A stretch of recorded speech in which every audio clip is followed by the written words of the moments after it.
दोस्तों इस वीडियो में हम आपको बताएंगे कि अगर आपके फोन में स्नैपचैट की नोटिफिकेशन साउंड जो है वो नहीं काम कर रहा है, आपको नोटिफिकेशन आ जाता है बट नोटिफिकेशन साउंड नहीं आता है, तो आप इस प्रॉब्लम को कैसे सही करेंगे। ओके, इसके लिए आपको क्या करना है, सबसे पहले आपको अपने फोन की सेटिंग्स में चले जाना है।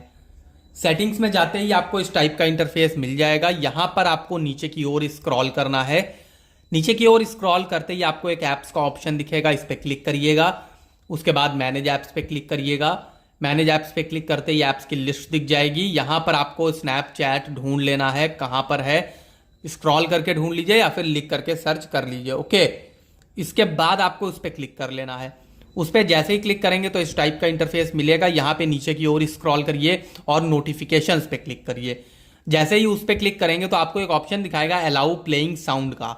आपके में बंद होगा इस टाइप से, आपको क्लिक करके ऑन कर देना है, आपकी प्रॉब्लम सही हो जाएगी। अगर वीडियो से हेल्प हुई हो तो वीडियो को कर दीजिए लाइक, चैनल को कर लीजिए सब्सक्राइब एंड बेल आइकन को प्रेस, ऐसे ही और भी वीडियोस देखने के लिए।